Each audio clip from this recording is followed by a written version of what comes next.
நேற்று 2 படம் பார்த்தேன் நேற்று. காலையில் ஃபஸ்ட்டு ஒரு படம் பார்த்தேன். அந்த படம் எதேர்ச்சியா நான் எப்போவுமே காலையில் ஒரு 8 மணி 9 மணிக்கு எப்போவுமே காலையில் எழுந்திரிச்ச உடனே ஒரு படம் பார்ப்பேன். அது அப்படி எதேர்ச்சியா நான் வந்து சும்மா ஓடிடி பிளாட்ஃபார்முக்குள்ள போய் நமக்கு என்ன தோணுதோ, எந்த எந்த ஸ்டில்லு பார்க்கணும்னு தோணுதோ, எந்த படம் பார்க்கணும்னு தோணுதோ அந்த படத்தை அப்படியே ஓட்டி ஒரு 10 நிமிஷம் பார்ப்போம். அந்த படம் நம்மளை உள்ளே இழுத்துச்சுன்னா அந்த படத்துக்குள்ளே ட்ராவல் ஆகும் அப்படின்ட்டு என்னோட டெய்லி வழக்கமாக வச்சுருப்பேன் நான். அப்படி நேற்று பார்த்த படம் வந்து ஒரு செவ்விந்தியர்கள் பற்றியான ஒரு படம் பார்த்தேன். பரி மை ஹார்ட் உடன் நீ அப்படின்னு சொல்லிட்டு ஒரு படம். அந்த படம் பார்த்து முடிச்சுட்டு ஒரு ஒரு பெரிய ஒரு மாதிரி படம் முடிஞ்ச உடனே அந்த படம் கொடுத்த தாக்கம் வந்து ரொம்ப டிஸ்டர்ப் பண்ணிச்சு. நான் உடனே ஆஃபீஸுக்கு போய் என்னோடய அசிஸ்டன்ட் டைரக்டர்கிட்ட அந்த படத்தை பார்க்க சொல்லி அதை பற்றி டிஸ்கஸ் பண்ணிகிட்டு இருந்தோம். இந்த படம் பார்த்து முடிச்சதுக்கப்புறம் அதை பற்றி ஒரு டிஸ்கஷன்லாம் போனதுக்கப்புறம் நைட்டு ஒரு 11 o'clock வந்து அம்பேத்கரை வந்து இந்த படத்தை அனுப்பி விட்டார். இதை பார்த்துட்டு காலைல வா ஈவினிங் ஃபங்க்ஷனுக்கு வந்துருங்க அப்படின்னு சொல்லி. அப்புறம் இந்த படம் பார்த்தோம். எல்லாம் என் அசிஸ்டன்ஸோட சேர்ந்து அந்த படம் பார்த்தேன். ஏதோ தெரியல சம்மந்தம் இல்லாமல் இந்த 2 படத்துக்குமான ஒரு பயங்கரமான ஒரு கனெக்ஷன் இருந்துச்சு. பயங்கரமான ஒரு தாக்கம் இருந்துச்சு. கிட்டத்தட்ட நானும் என் அசிஸ்டண்ட்டும் பயங்கரமான ஒரு டிஸ்கஷனுக்குள்ளே போனோம். ஒரு 6-7 மணிக்கு தான் காலைல படுக்க போனோம். இந்த 6 மணியுமே இந்த 6 மணி வரைக்கும் இந்த உரையாடல் என்ன உரையாடல் இருந்துச்சுன்னா, இரண்டு படங்களுமே வந்து மிகப்பெரிய தாக்கத்தை ஏற்படுத்தியிருக்கு. 2 படங்களும் வெவ்வேறு வடிவமான போராட்ட வடிவங்களை முன்வைக்கிற படங்கள். இப்போ வந்து எனக்கு என்ன பண்ண தோணுச்சு அப்படின்னா, மயிலாடு பார்த்துட்டு என்னன்னா, இந்த மயிலாடு படத்துக்குள்ளே நிறைய விஷயங்கள் இருக்குது. நான் வந்து இந்த படத்தோட தாக்கத்துலேருந்து பேசுறதுனால சொல்கிறேன். இது சரியா இது தப்பா, இந்த முடிவு, இந்த வடிவம், எளிய மக்களோட கடைசி ஆயுதம், எளிய மக்களோட கடைசி முடிவு, இதை இப்படி முன்மொழியலாமா, இதை வைக்கலாமா அப்படின்னு சொல்லி ஒரு காரசாரமான விவாதத்துக்கு நாங்கள் தள்ளப்பட்டோம். எனக்கு என்ன அப்படின்னா, என்கிட்ட நான் என்ன பதில் சொல்ல போகிறேன்னு சொல்லிட்டு என்னோட உதவி இயக்குநர்கள் வந்து ரொம்ப காரசாரமான விவாதத்துக்கு அழைச்சிட்டு போனாங்க. ஒரு 6 மணி வரைக்கும் ஒரு பயங்கர டிஸ்கஷன். ஏன்னா நிறைய பேத்துக்கு இந்த முடிவு சரியா அப்படிங்கிற ஒரு பெரிய குழப்பம் இருந்துச்சு இந்த படத்தோட முடிவில். பட் நான் என்ன பண்ணேன்னா, இந்த 2 படத்தையும் மண்டக்குள்ள ஓட்டி பார்த்துக்கும்போது ஒரு மிகப்பெரிய தத்துவமாக நிலைநிறுத்தப்படக்கூடிய, ரொம்ப நிலையானதுன்னு சொல்லப்படக்கூடிய ஒன்று நம்மளை வந்து அடக்கி ஆண்டுகிட்டு இருக்கும்போது, அது வந்து ஒரு வடிவமாக இருந்துச்சுன்னா அதை எடுத்து அது ஒரு பில்டிங்காக இருந்துச்சுன்னா அதை உடைக்கலாம். அது ஒரு கேட்டாக இருந்தால் உடச்சிட்டு திறக்கலாம். அது காற்று மாதிரி பரவிட்டு இருக்கும்போது, அது ஒரு பேர் இருளாக இருக்கும்போது அதை எப்படி வென்றெடுக்கிறது, அதை எப்படி திருத்துவது, அதை எப்படி மாற்றுவது, அதை எப்படி ஜெயிப்பது அப்படிங்கிறது ஒரு பெரிய குழப்பம் இருக்குது. எல்லாத்தையுமே நான் தான் கொடுக்கணுமா, எல்லாத்தையுமே நான் தான் இழக்கணுமா அப்படிங்கிற ஒரு கேள்வியே என் அசிஸ்டன்ட் முன்னாடி வச்சாங்க. நம்ம ஏன் எல்லாத்தையும் இழக்கணும், அப்படி ஒரு முடிவு இந்த படம் வைக்கிறதா அப்படின்னு கேள்வி கேட்டாங்க. அப்போ நான் சொன்னேன், ஒரு பேர் இருள் உன்னை சூழும் போது நீ ஒரு பெரு வெளிச்சத்தை பார்க்க வேண்டிய கட்டாயத்துக்கு உள்ளாக்கப்படுற, இந்த பாயிண்ட் ஆஃப் இந்த படத்தை நீ புரிஞ்சுக்க ட்ரை பண்ணு அப்படின்னு சொல்லி, கிட்டத்தட்ட எனக்கு வந்து ஒரு பெரிய வெளிச்சமாக தான் மயிலாடு படம் இருந்துச்சு. ஏன் அப்படின்னா, இந்த படத்துக்குள்ளே என்னதான் நடக்கும், இந்த படம் அந்த முடிவு எப்படி தான் போக போகுதுன்னு நான் யோசிச்சு பார்த்துக்கிட்டே இருக்கும்போது, இந்த படத்தோட முடிவு நீ ரொம்பவே தர்க்கத்துக்கு உள்ளாக்கிச்சு. அதை நான் ஏற்றுக்கக்கூடாதா அப்படின்னு சொல்லி. ஃபஸ்ட்டு நான் ஏற்றுக்கல. அப்போ நான் கொஞ்சம் நேரம் யோசிச்சுக்கிட்டே இருக்கேன். நைட்லாம் யோசிக்கிறேன், இது எப்படி எங்கள் அப்பா என்ன பண்ணியிருப்பாரு, இதே சூழ்நிலை எங்கள் அப்பா இருந்தால் என்ன பண்ணியிருப்பாரு, எங்கள் அண்ணன் என்ன பண்ணியிருப்பான், நான் என்ன பண்ணியிருப்பேன், அவன் என்ன பண்ணியிருப்பான், இவன் இப்போ ஒவ்வொருத்துக்கும் ஒவ்வொரு வடிவமாக தெரிய ஆரம்பிக்கும் போது, எளிய மனிதர்கள் கடைசியாக தாங்கிட்ட நீ என்கிட்டருந்து எல்லாத்தையும் பிடுங்க ட்ரை பண்ணுறேன். என்கிட்டருந்து என்னை மீறி என்னோட நிலத்தை பிடுங்குற, ஏன்னா என்னோட நிலத்தை பிடுங்குற, என் உடல் உறுப்புகளை பிடுங்குற, எல்லாத்தையும் நீ பிடுங்குற. உன்னை நான் ஜெயிக்கணும்னு ஆசைப்படுறேனோ இல்லையோ, பட் நான் உன்னைய எப்படி வென்றெடுக்குன்னு எனக்கு தெரியல, உனக்கு என்ன சொல்லி புரிய வைக்கணும்னு எனக்கு தெரியல. கடைசியாக நான் உனக்கு நீ என் இதயத்தை பிடிங்கிட்டு போகிற, அந்த இதயத்தின் வழி நான் உனக்கு ஒரு அறத்தை கொடுக்க ட்ரை பண்ணுறேன் அப்படிங்கிறது இந்த படம் சொல்லி முடிக்கும் போது, கிட்டத்தட்ட நான் அந்த படத்தை முடியும் போது நான் என்னோட உதவிக்கிட்ட சொன்ன விஷயம் ஒன்று தான். நான் என்ன சொன்னேன் அப்படின்னா, இந்த படத்தை நீ வந்து உனக்கு ஒரு எக்ஸ்போசர் இருக்குது, உனக்கு ஒரு அறிவு இருக்குது, அந்த அறிவில் அந்த படத்தை பார்க்காத. ஒவ்வொரு ஒவ்வொரு தத்துவத்தின் அடிப்படையிலையும் ஒவ்வொரு வாழ்வினோட தன்னோட எந்த கிளையை பிடிச்சிக்கிட்டு எந்த புள்ளியை பிடிச்சிக்கிட்டு ஒருத்த வாழ ஆரம்பிக்கிறானோ அந்த புள்ளி அவனுக்கு ஒன்று கற்றுக் கொடுத்துருக்கும். இந்த படத்தில் இருக்கக்கூடிய அந்த கேரக்டர், சசிகுமார் சாரோட கேரக்டர் தொடக்க காலத்திலிருந்து அது காட்டப்பட்ட நேரத்திலிருந்து அது ஒரு புள்ளியை கைப்பற்றிக்கிட்டு ஒரு பூனையை காப்பாற்றினவன், ஒரு எலியை காப்பாற்றினவன், ஒரு எறும்பை காப்பாற்றினவன், யார் ஒரு மனுஷனை விட்டுட்டு போவானா, ஒரு மனுஷனை விட்டு அவன் எப்பேற்பட்ட அயோக்கியனாக இருந்தாலும், அவன் எப்பேற்பட்ட கொடுங்கோலனாக இருந்தாலும் அவனை விட்டுட்டு போவானா அப்படிங்கிற ஒரு கேள்வியை முன்வைக்கும் போது எனக்கு பயங்கரமான ஷாக்காக இருந்துச்சு. நம்ம என்ன நினைக்கிறோம் அப்படின்னா, நம்மளோட அறிவை பயன்படுத்தி, நமக்குள்ள எக்ஸ்போசரை பயன்படுத்தி, நம்ம காட்டப்படுற ஆர்ட் ஃபார்முக்குள்ளே நம்மளோட கேள்வி கேட்டுகிட்டே இருக்கும்.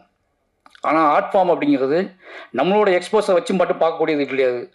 அங்கே காட்டப்படுகிற மனிதர்கள் அவர்கள் அதை எப்படி வென்றெடுத்தார்கள், அதை அந்த அந்த மனிதர்கள் அந்த அந்த உயரிய உன்னதத்தை எப்படி அடைந்தார்கள், தங்களை எப்படி மீட்டெடுத்தார்கள் அப்படிங்கிறத காட்டக்கூடியது தான் ஆர்ட் ஃபார்ம். அந்த ஒரு முக்கியமான ஆர்ட் ஃபார்ம் வேலையை இந்த படம் மயிலாடு செஞ்சிருக்கு. முழு இரவையும் கைப்பற்றின படம் தான் மயிலாடு. என்னோட முழு இரவையுமே யோசிக்க வச்ச ஒரு படம் தான் மயிலாடு. நிச்சயமாக சசிகுமார் சாருக்கு ரொம்ப நன்றி சொல்லணும். ஏன்னா சசிகுமார் சாரோட தொடக்க காலத்தை நமக்கு தெரியும். தொடக்க காலத்தில் நான் சசிகுமார் சாரில் பயப்படுவேன், இப்போ என்ன கதை கொண்டு வர போகிறது தெரில அப்படின்னு சொல்லிட்டு. ஆனால் ஒரு கட்டத்துக்கு அப்புறம் அவர் கொண்டு வந்த கதைகள் எல்லாருமே கிட்டத்தட்ட யாரும் பண்ணாத எந்த பெரிய ஹீரோவும் இவ்வளோ மார்க்கெட் இருக்கக்கூடிய ஹீரோக்கள் பண்ணால் பயப்படுற கதாநாயகர்கள் கூட கொண்டு வந்தார். நந்தனோட உச்சம், அயோத்தி உச்சம், இப்போ மயிலாடுகிற உச்சம், டூரிஸ்ட் ஃபேமிலி அதே மாதிரி தான். கிட்டத்தட்ட சசிகுமார் சார் நமக்கு என் அசிஸ்டன்ட் சொல்லும் போதே கதை யோசிக்கும் போது சசிகுமார் சார் இருக்காரு, நம்பி யோசிங்கன்னு சொல்கிற அளவுக்கு ஒரு முக்கியமான ஒரு வேலையை செஞ்சிட்ருக்காரு. அதுக்கப்புறம் ஆர்டிஸ்ட் அவங்க சைத்தன்யா, சைத்ரா, கோயில்பட்டி பொண்ணு மாதிரியே இருந்தீங்க. அப்படியே கோயில்பட்டி பொண்ணை நடிக்க வச்ச மாதிரி ஒரு ஃபீல் இருந்துச்சு. ரொம்ப சந்தோஷமாக இருந்துச்சு. ஏன்னா நீங்கள் நிச்சயமாக அவங்க சொன்ன மாதிரி குருசவன் சொன்ன மாதிரி உங்களை தவற விட மாட்டாங்கன்னு நம்புகிறேன். ஓகேங்களா? அப்போ சாண்டோல்டன் இந்த பாட்டு படம் பார்க்கறதுக்கு முன்னாடியே எங்கள் வீட்டில் கேட்டே இருப்பாங்க. அந்த ஒரு பீட் மட்டும் நெஞ்சில் விழுந்துருக்குல்ல, அது கேட்டே இருப்பாங்க. சாண்டோடன் எனக்கு ரொம்ப நெருக்கமாக எனக்கு பிடிக்கும். என்ன அப்படின்னா சாண்டோடன் எப்போவுமே சின்ன வயசில் நம்ம அம்மன் கோயிலில் உட்காந்து திண்ணையில் உட்காந்து அந்த ஒரு தரையை தட்டி பாட்டு பாடியிருப்போம். நம்ம கூட அண்ணனோ தம்பியோ பாட்டு பாடி நம்ம ஞாபகத்தில் இருந்துகிட்டே இருப்பாங்க. அப்படி நம்ம கூட ரொம்ப நெருக்கமாக இருந்து பாட்டு பாடிட்டு இருக்க ஒரு ஆள் மாதிரியே சாண்டோடன் தோணுவார். அவருக்கு ஒரு சந்தோஷமான மகிழ்ச்சியான நன்றியை தெரிவிச்சுக்கிறேன். அதுக்கப்புறம் அம்பேத்தனை என்ன சொல்கிறது, அவர் ரொம்ப உண்மையாகவே சினிமாவை ரொம்ப பேஷனாக பார்க்க, அவர் சொல்கிற கதை, அவர் சூஸ் பண்ண கதை எனக்கு ஆச்சரியமாக இருக்கும். ஏன்னா கமர்ஷியலாக எல்லாரும் பேசிகிட்டு இருக்கும்போது தம்பி அவர் மற்ற படங்களை பற்றியான ரிவ்யூ சொல்லும்போது கமர்ஷியலாக பேசுவார். தன்னோட படத்தை பற்றி பேசும்போது மட்டும் நல்ல கதை தம்பி அப்படிம்பார். மற்ற படம் சார் என்ன படம் விட்டுருக்கு அப்படின்னு கேட்டால் அது ஒன்றும் ஒப்பேராது போல இருக்க அப்படிம்பார். ஒன்றும் இல்லை தம்பி, சுவாரஸ்யமாகவே இல்லை, ரொம்ப லேகாக இருக்கு அப்படி இப்படிம்பார். சரி உங்கள் படம் எப்படின்னு கேட்டால் படம் ரிலீஸ் ஆக மட்டும் கேட்போம், எப்படி வந்திருக்கு படம் அப்படின்னா, தம்பி எப்படி ஒரு நல்ல கதை தம்பி அப்படிம்பார். அந்த ஒரு பெரிய அவர் சூஸ் பண்ணுற கதைகள் இருக்குல்ல, அது நிச்சயமாகவே அவருக்கு ஏதோ பாயிண்ட் அந்த கதைக்குள்ளே இருக்கணும். அது இல்லை அப்படின்னா அந்த கதையை சூஸ் பண்ணி அவர் ரிலீஸ் பண்ண எல்லா படத்துலையுமே அப்படி ஒரு விஷயம் இருந்திருக்கு அப்படிங்கிறத நீங்கள் பார்த்தாலே தெரியும். ரொம்ப நன்றிண்ணே இந்த மாதிரி ஒரு படத்தை நீங்கள் திருப்பி பண்ணதுக்கு. அப்போ ராஜ்மோகனுக்கு மறுபடியும் நன்றி சொல்லிக்கிறேன். ஏன்னா அப்படின்னா திருப்பி தன்னோட போராட்ட வடிவத்தை எதன் மூலமாவது தான் ஒரு ரிப்போர்ட்டராக இருக்கும்போது, எழுத்தாளனாக இருக்கும்போது சந்தித்த அத்தனை மனிதர்களையும் எப்படியாவது தன்னோட திரையில் காட்டிடணும்னு ஒருத்தர் துடிக்கிறது இருக்குல்ல, அது ஒரு முக்கியமான விஷயம். எப்படி பார்த்தா நான் இப்போ யோசிச்சு பார்க்கும்போது எனக்கு என்னோட கதை நான் எழுதும்போது எனக்கு எல்லா மனுஷங்களும் நான் பார்த்த மனுஷங்களும் ஞாபகம் வந்துகிட்டே இருப்பாங்க. அதில் நானும் இருப்பேன். அதனால எனக்கு அது ஈஸியாகிடும். ஆனால் அவர் நடைப்பயணம் போகும்போது, பாதசாரியாக போகும்போது, ரிப்போர்ட்டராக போகும்போது, கொலை விசாரிக்க போகும்போது, ஒரு நடிகிட்ட பேட்டி எடுக்க போகும்போது நீ பார்த்த எல்லா மனிதர்களையுமே தன் கதைக்குள்ளே கொண்டு அவர்கள் அறியாமல் விட்டது, அவர்கள் ஏமாற்றப்பட்ட கதையை, அவர்களுக்கே தெரியாமல் அவர்கள் ஏமாற்றப்பட்ட கதையை ஒரு திரைக்கதை வடிவமாக்கி அதை எப்படியாவது முரண்டு பிடிச்சி அதை கொண்டு போய் சேர்த்துடணும்னு அவர் தொடர்ந்து வேலை செஞ்சுட்டு இருக்கிறது ஒரு முக்கியமான வேலை. அந்த வேலைக்காக ராஜ்மோகன் எவ்வளோ பாராட்டணும்னு தகும். ஏன்னா அவருக்கு நல்லாவே தெரியும் இதை எப்படி டோட்டலாக மாற்ற முடியும்னு தெரியும். ஆனாலும் தொடர்ந்து அந்த வேலையை செஞ்சுக்கிட்டே இருக்காரு. இதை வேற ஒன்றா பண்ணலாமா, இந்த கதையை நம்ம திருப்பி ஏன் எளிய மனிதர்களை, ஏன்னா இங்கே எளிய மனிதர்களை கதையாக்கும் போது அந்த வடிவம், அந்த கிராஃப்ட் சின்னதாகிடுது. அதுவே பாதியத்துக்கு ஒரு பயத்தை கொடுத்துருது. ஏன்னா எல்லாருமே சின்னதாக தெரியுவாங்க. அது நம்மளோட கிராஃப்டே சின்னதாக மாதிரி நமக்கு சந்தேகம் கொடுத்துரும். ஆனால் அதுக்குள் அந்த கிராஃப்டுக்குள்ள அந்த சின்ன எளிய மனிதர்களை உள்ளே வச்சுக்கிட்டு தன்னோட பகடியின் மூலமாக தாங்கிட்ட இருக்கக்கூடிய ஒரு பார்வையின் மூலமாக ஒரு நீங்கள் அறியாத ஒரு உண்மையை உங்களுக்கு கடத்தி அது ஒரு மிகப்பெரிய உங்களை வெக்கி தலைகுனியை வச்சு இப்படிமா மனுஷங்க இருக்காங்க அப்படின்னு சொல்லி உங்களை அந்த படத்தை உள்வாங்க வச்சு ஜெயிக்கிற ஒரு வேலையை ராஜ்மோகனை பண்ணிகிட்டே இருக்காரு. அதனால் ராஜ்மோகனுக்கு எப்போவுமே தமிழ் சினிமா ஒரு நன்றிக்கடன் பட்டிருக்கு. ஏன்னா இப்படியாப்பட்ட மனிதர்கள், இப்படியாப்பட்ட இயக்குநர்கள் இருக்கணும் அப்படிங்கிறது எனக்கே நிறைய விஷயங்கள் தெரிய ஆரம்பிக்குது. அதனால் ராஜ்மோகனுக்கு எவ்வளோ நன்றி சொன்னாலும் பத்தாது. மற்ற டீமுக்குமே மிகச்சிறிய குருசோமன் எனக்கு ரொம்ப ஆச்சரியமாக இருந்துச்சு. அது ராஜ்மோகன் எப்படி அது இந்த ஏதோ யூனிவர்ஸ்னு சொல்லுவாங்களா, அந்த யூனிவர்ஸ்லேருந்து வேற உருவம் கொண்டு ஜோக்கர் கிளம்பி ஜோக்கர் கெட்டப்பே உங்களுக்கு கொடுத்துருக்காங்க. ஜோக்கர் படத்தில் ஒரு கெட்டப் இருக்கும்ல, நம்ம அந்த ஜோக்கர் அந்த கெட்டப் போட்டு நீங்கள் உங்களோட பாடி லாங்குவேஜ் உங்கள் ஸ்டைலு அது ரொம்ப என்ன சொன்னால் விளையாட்டாக சிரித்து பார்த்துட்டோம். திடீர்னு படம் முடிஞ்சு பார்க்கும்போது யோசிக்கும்போது நம்ம திருநெல்வேலியில் ஒரு போர்டு மாட்டி ஒரு பத்திரிக்கை வேலை பார்த்துட்டு இருந்துப்பாங்கல்ல, சீரியஸாக வேலை பார்த்துட்டு இருந்துப்பாங்க. இன்றைக்கி சோசியல் மீடியா இருக்கும்போது நமக்கு வந்து ஈஸியாக எல்லாரையும் திட்டிட முடியுது, தான் யாருன்னு காமிச்சிட முடியுது, ஏதோ வகையில் தனக்கு ஒன்று கிடைக்குதுங்கிறதுக்கு தெரியுது.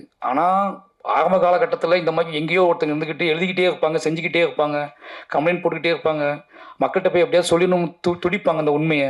அப்படியாப்பட்ட மனிதர்களை நீங்கள் ஞாபகப்படுத்திட்டே இருக்கீங்க அப்படின்ட்டு இருக்கு. அந்த கேரக்டர்ஸும் சரி, ஜோக்கரும் சரி, அப்படியாப்பட்ட மனிதர்களை நமக்கு ஞாபகப்படுத்திட்டே இருக்குல்ல, அதுவும் பயங்கரமான எமோஷனலான ஒரு வேலை. இந்த கேரக்டர் அந்த திருப்பி ஞாபகப்படுத்துச்சு. நான் லா காலேஜ் படிக்கும்போது லா காலேஜ் வாசலில் நின்று ஒருத்தர் ஒத்திலே நின்று போராட்டம் பண்ணிகிட்டு இருப்பார், தனியாக நின்று போராடுவார், எழுதி போட்டு போவார். அவர் முகத்தை எனக்கு திருப்பி ஞாபகப்படுத்துச்சு. அதுக்காக உங்களுக்கு ஏன்னா நீங்கள் கொண்டு வர கேரக்டர் வந்து என்ன அப்படின்னா, அதுக்குள்ள பகடி இருக்குல்ல, அந்த பகடிக்குள்ளேயே உங்களோட உடல் மொழி கைவிடப்பட்ட ஒரு மனுஷன். எனக்கு அப்போ தான் தோணுச்சு, உங்களுக்கு ஹஸ்பண்ட் இல்லை, உங்களுக்கு குழந்தை இல்லையா? அந்த படத்தில் வந்து உங்கள் குழந்தை இல்லை, உங்கள் ஒய்ஃபை காட்டலை, உங்கள் வீட்டை காட்டலை. அப்படிங்கும்போது இது வந்து ஒரு மெட்டஃபராக எனக்கு பயங்கரமாக டிஸ்டர்ப் பண்ணுச்சு. இவர் எங்கே சாப்பிடுவார், எங்கே தூங்குவார், இவர் யாருக்கு முத்தம் கொடுப்பாரு, இவர் யார் மடியில் போய் படுத்துக்குவார், இவ்வளோ அடியை வாங்கியிருக்காருல, இவருக்கு யார் ஒத்தலம் கொடுத்துருப்பா, இவ்வளோ விஷயங்கள் வந்துட்டு போயிட்டே இருந்துச்சு. அப்படியாப்பட்ட மனிதர்கள் இருக்காங்க அப்படிங்கிறது வந்து ஒரு பெரிய மன உளைச்சலையும் என்ன சொல்கிறது, அவங்களை ரெகனைஸ் பண்ணி அவங்களை பாராட்டக்கூடிய ஒரு படமாகவும் இந்த படம் இருந்துச்சு அப்படிங்கிற ஒரு பெரிய சந்தோஷம். நிச்சயமாகவே மயிலாடு வந்து இன்னைக்கு நீங்கள் பார்க்குற சினிமாக்கள் நீங்கள் ஏன்னா நம்ம வந்து பயங்கர நிறைய முன் தீர்மானத்தோட ஜட்ஜ்மெண்டலோட நம்ம வந்து நிறைய சினிமாக்களை அணுகிறோம். ஒரு சின்ன டைம் கூட கொடுக்கறது இல்லை. நம்ம சின்ன விஷயங்கள் கூட நம்ம வந்து என்ன பண்ணுறோன்னா, அவங்கவுங்க மொழியில் அவங்கவுங்க கதையை சொல்கிறதுக்கு நம்ம விருப்பப்பட்டது இல்லை. நீங்கள் உங்களுக்கு பிடித்தமான மொழியில் கதை சொல்லணும்னு நீங்கள் கேட்குறீங்க. அப்படிங்கிற இடத்துக்கு சினிமா கொண்டு தள்ளி நிப்பாட்டிருக்காங்க. இங்கே யாரெல்லாம் சினிமாக்குள்ளே யார் வேணாலும், எப்படி மீடியாக்குள்ளே நீ யார் வேணாலும் வந்து என்னென்ன மொழியில் வேணாலும் எப்படியாப்பட்ட உடல் மொழியோடும் ஒரு வீடியோ பேசி போட முடியுமோ அதே மாதிரி தான் சினிமாவும் நீங்கள் ஆகியிருக்கு. சினிமாக்குள்ளே நிறைய மனிதர்கள் உள்ளே வந்து தனக்கு தெரிந்த மொழியில் தனக்கு தெரிஞ்ச வாழ்க்கையை ரொம்ப ஆணித்தரமாகவும் தனக்கு கிடைச்ச சொற்ப விஷயங்களை வச்சுக்கிட்டு ரொம்ப முக்கியமான விஷயத்தை கடத்திட்டு போயிடுறாங்க. அப்படி ஒரு ரொம்ப காம்பேக்டாக ரொம்ப நல்ல நீட்டாக ஒரு கமர்ஷியல் பேக்கேஜோடு மட்டும் இல்லாமல், கமர்ஷியல் மீன்ஸ் நான் சொல்கிறது என்ன அப்படின்னா, நீங்கள் சினிமா பார்க்க வரீங்க, எங்கிட்ட சினிமா இந்த கதைக்கு முன்னாடி இந்த கதை இன்னும் 2.5 மணி நேரம் தாக்கு பிடிக்குமா அப்படிங்கிற கேள்வியோடு தான் உட்காருங்க. அதுக்கப்புறம் தான் கதைக்கு முக்கியத்துவம் கொடுக்குறாங்க. அதையும் மைண்டில் வச்சு ராஜமோகனா தன்னோட பக்கெட்டிலாம் சேர்த்து ஒரு அழுத்தமான ரொம்ப மனதை நிகழக்கூடிய வாழ்வின் மீது பெரிய நம்பிக்கை வரக்கூடிய பெரிய தத்துவங்களை ஜெயிக்க முடியுமா, பெரிய அதிகாரங்களை ஜெயிக்க முடியுமா, அதெல்லாம் காற்றுல பரவிட்டாங்க, இனிமேல் அவங்கள ஜெயிக்கவே முடியாது அப்படிங்கிறத தாங்கிட்டு இருக்க எளிய தத்துவத்தை வச்சு அடித்து காலி பண்ணியிருக்காரு. அது ரொம்ப முக்கியமான விஷயமா அந்த படத்தில் பார்க்குறேன்.